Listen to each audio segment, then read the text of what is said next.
Good afternoon or evening. Merry Christmas. Thank you. That was less than enthusiastic, but that's okay. My name is Brad, and I am so glad to welcome you here, and we're glad to host you as a church. We're a community church, and we love this community in the city of Peoria and surrounding area, and it's just a joy to open our facility and to have you here with us to celebrate a pretty significant deal for us. So if you've hung around Copper Hills the last month or so, as we've been running up to Christmas Eve, we've been talking about hope and the reality that hope comes into our world in times where things are difficult and there are challenges and life is a bit uncertain. And we've been thinking through a little bit, why is it that the birth of a baby 2,000 years ago, as significant as it is for many of us, how does that event translate into genuine hope to deal with the challenges or the difficulties, disappointments that we face? And we've concluded, after talking about it for a while, that one of the cool things about what Jesus does when he comes into this world is he doesn't come to bring hope. He doesn't shout directions and go it's going to be okay, everything's all right. No, he actually is hope. And he comes into our world to be with us. We celebrate Emmanuel. We sung about it, God with us. And that's part of what gives us the hope, is the fact that he's with us. And so what I want to do, I want to think about that again a little bit. You saw the video focusing on hope, but I want to read a passage of scripture that has nothing to do with hope. Well, not directly. It does indirectly. That's a really good start, right? But it's the Christmas story. And you get to go home tonight, and if you don't read it yourself tonight or tomorrow morning, you get to at least say, well, we read the Christmas story or part of it. So can we start there? This is what I want to turn to, Luke chapter 2. It'll come up on the screen. This is what it says from Luke, the guy that wrote this, investigated these claims and these eyewitness accounts, and he comes to this conclusion after writing it out. He says, at that time, the Roman Emperor Augustus decreed that a census should be taken throughout the Roman Empire, the whole empire. All returned to their own ancestral towns to register for this census. And because Joseph was a descendant of King David, he had to go to Bethlehem in Judea. This was David's ancient home. He traveled there from the village of Nazareth in Galilee. He took with him Mary, to whom he was engaged, who was now expecting a child. And while they were there, the time came for the baby to be born. And she gave birth to her firstborn son. She wrapped him snugly in strips of cloth and laid him in a manger, because there was no lodging available for them. That night, there were shepherds staying in the fields nearby, guarding their flocks of sheep. We've heard it many times. And over the last 20 years, this has been an inspiring story for many. I'll tell you one that I came across just in the last few weeks. And the reason I tell you is because he actually wrote the poetry that goes behind a very popular Christmas song. And so you might appreciate that connection. His name is William Dix, and he grew up in an environment that was a dark era, and it was difficult for him. He didn't have this great, awesome childhood. His dad was a physician, a doctor, and a surgeon, and provided a good lifestyle for his young family. But at some point, he didn't manage the finances of the practice very well, and he couldn't pay his creditors.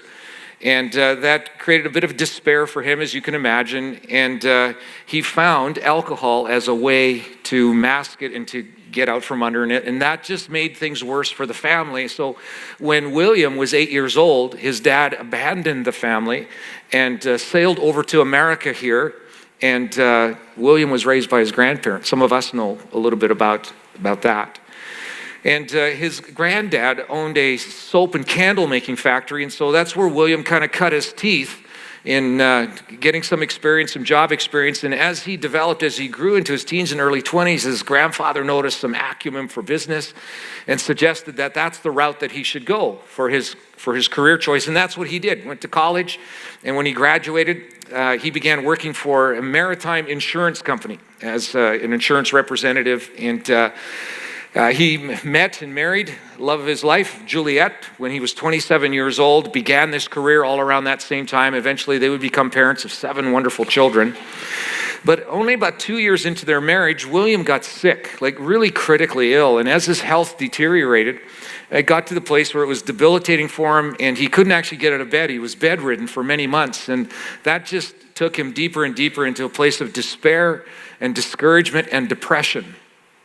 And in that place of hopelessness for him, he remembers something else about his dad. His dad was kind of this novice poet, and his dad wrote some poems that stuck with William. And so William thought, well, maybe that's how I can express myself and work through some of the depression that I'm experiencing. So he starts writing poetry.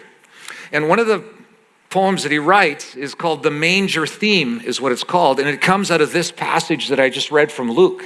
He's reading it, and suddenly it dawns on him that the shepherds who see these angels are aware that a baby has been born, and they go into town, and they're shocked to find a baby in something they would be well aware of wasn't used as a cradle. It was an animal food trough.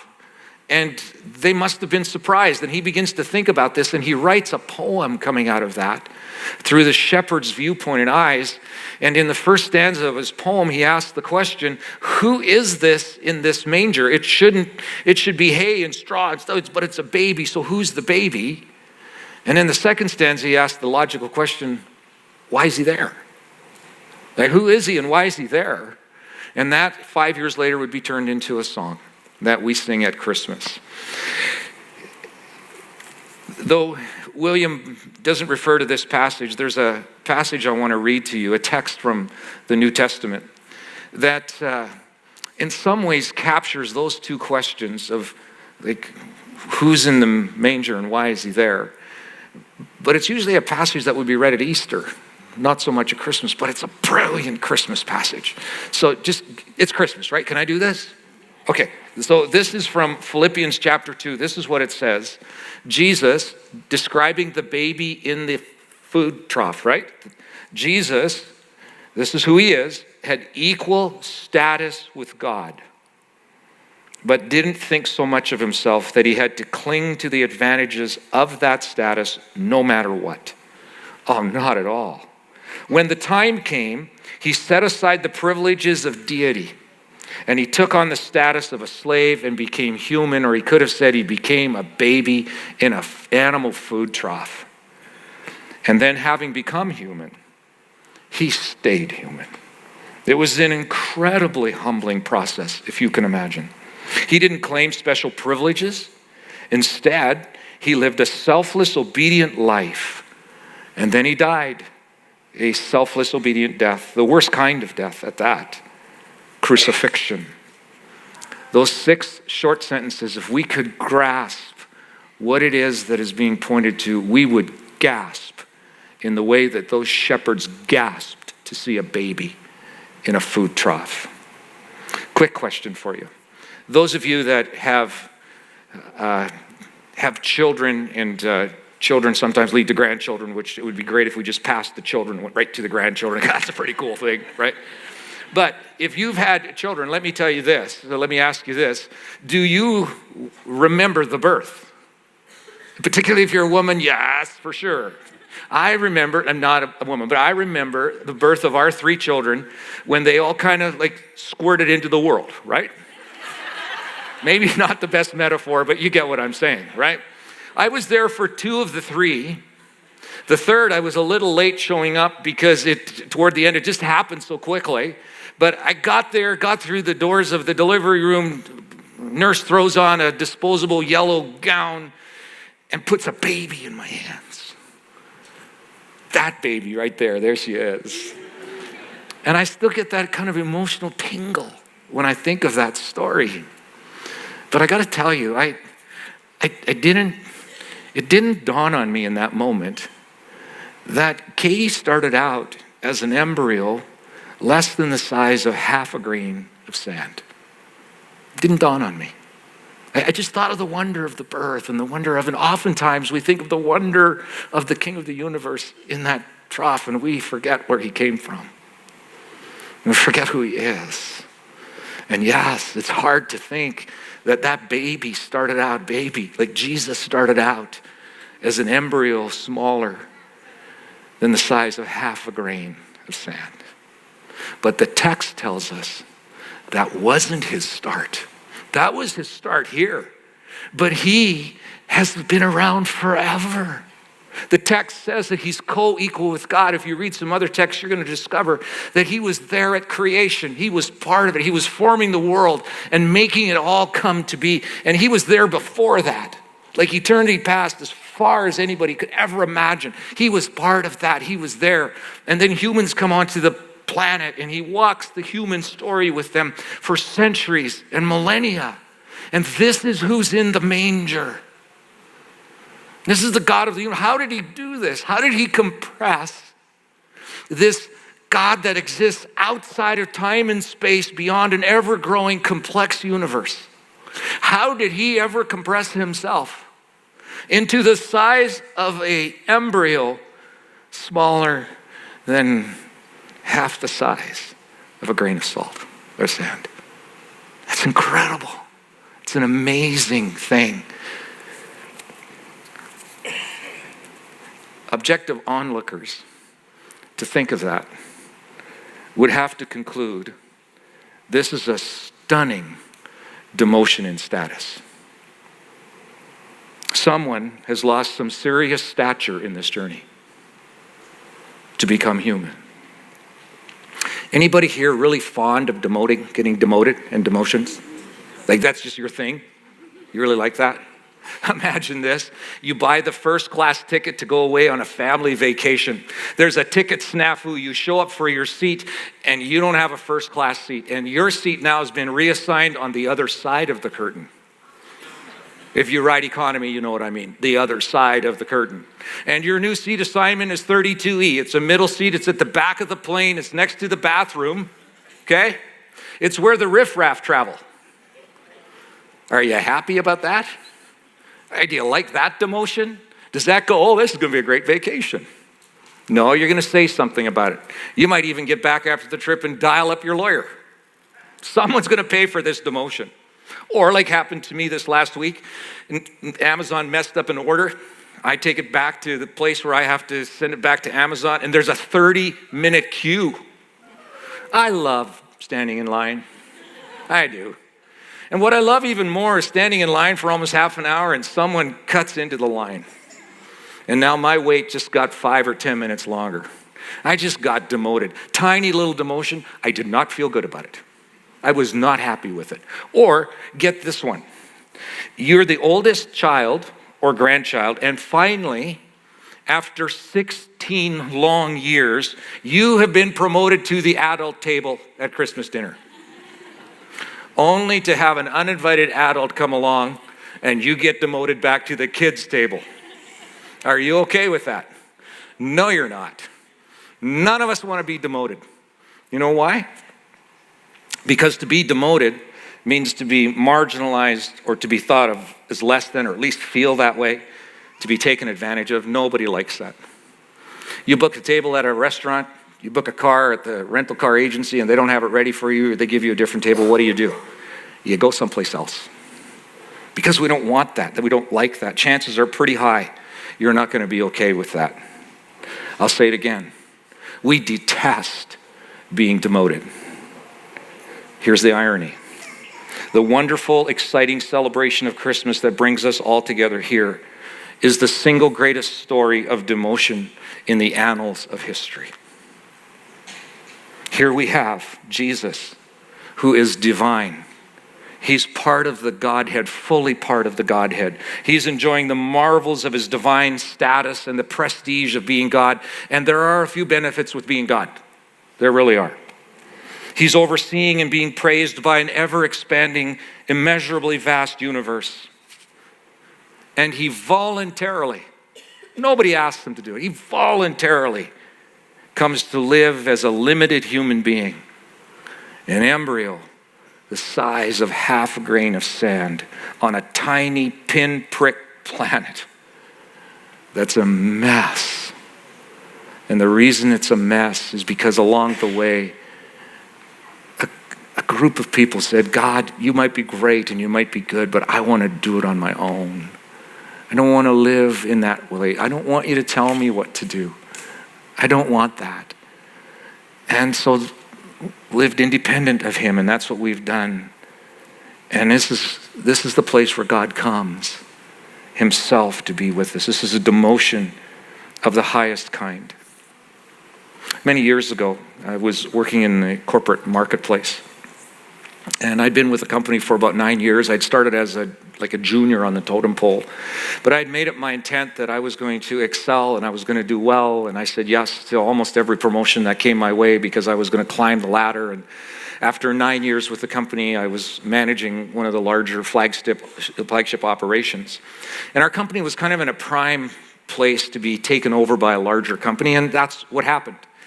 And so shortly after that, the new leadership, the executive, got all of us leaders together and said, hey, look, this is really not a takeover, it's more a merger.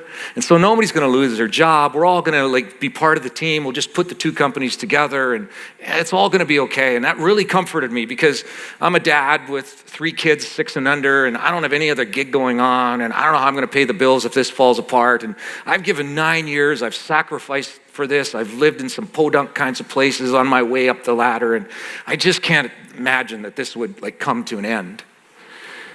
And then 2 days after the merger takeover was complete, the new executive vice president with the company came to visit me in my branch, my location. And he'd called in advance saying he wanted to come, and I was happy to have him come. I wanted to show him around, introduce him to my staff.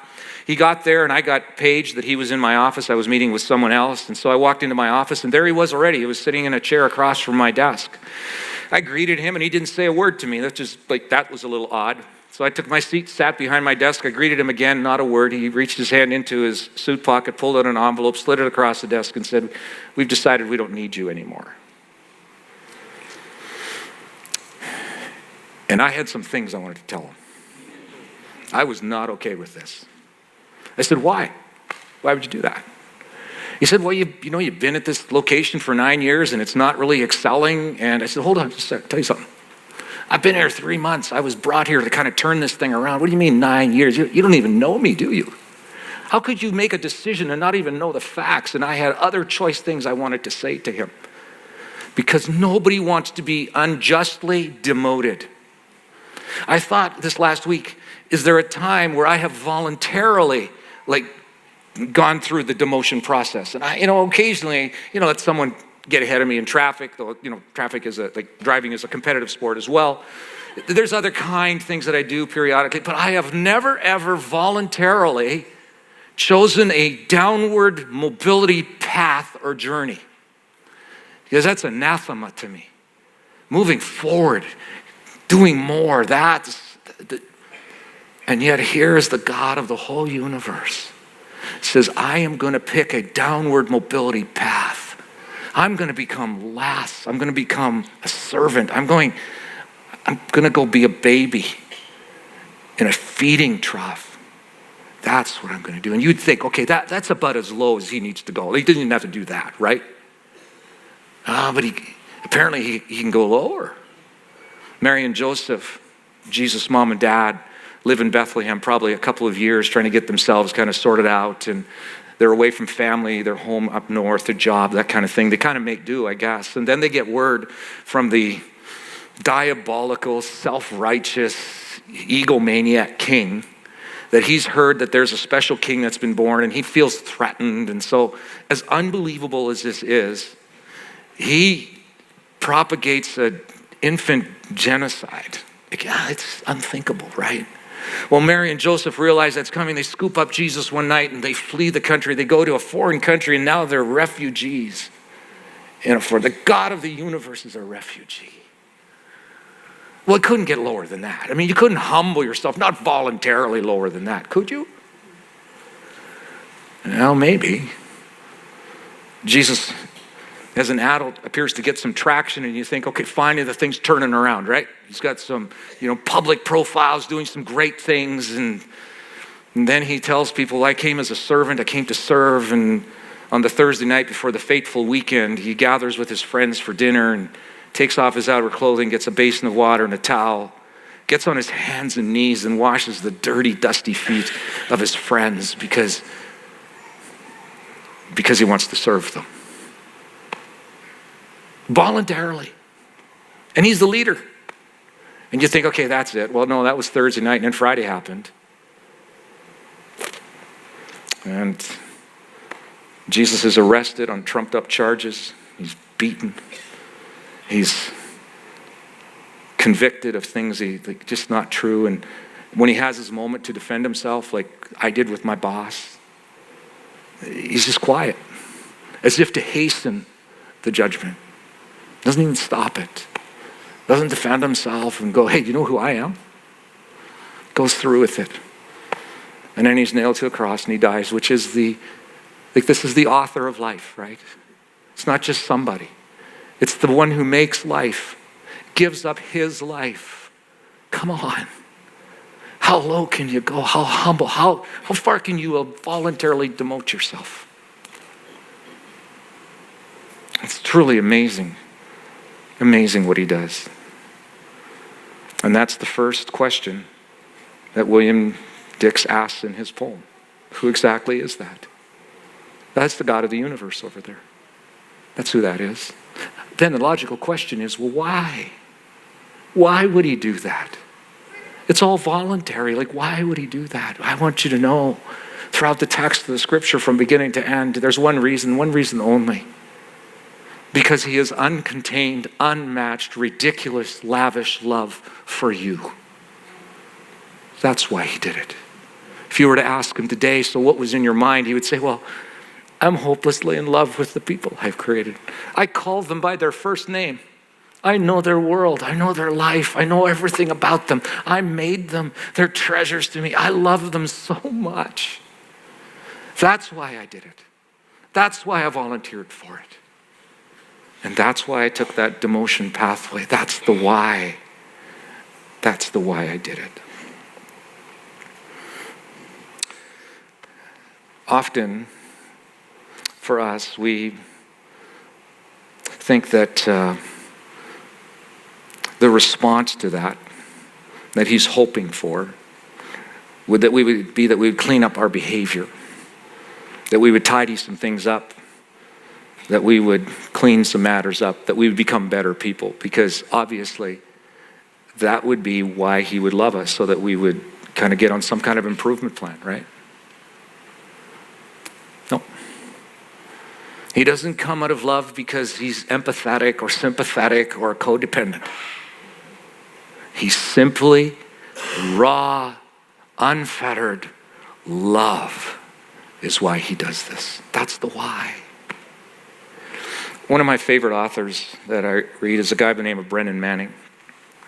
And he's faced some hopelessness in his life. He's a Catholic priest that kind of goes sideways with God, gets disillusioned with his faith, and one day finds himself off in the mountains of Colorado. And there, he pleads with God to meet with him because he wants to encounter the real God. And Jesus just graciously, kindly does this for him, meets him in a wonderful way. And out of that, in the book that he shares that story, he'll tell, here was what I grew up and what I thought till I met Jesus. I thought that when I got to heaven, I'd get to the pearly gates. You hear that every once in a while. We laugh about it, right? And St. Peter meets you there, and he's going to ask you a question, and you better have the right answer to the question so he can get you in, right? And the question is, did you love Jesus? And if you come up with yes, or you do a quick inventory and you go, yeah, well, the good outweighs the bad, I think I'm going, yep, you can look at my behavior and you can see I love Jesus. I was good to people. I was kind, told the truth when I could. I got the behavior side of the love Jesus thing going. To which Brennan Manning says, I rather think that's not the question that's going to be asked. Don't think the question is going to be, did you love Jesus? The question is going to be, did you let Jesus love you? Did you let him love you?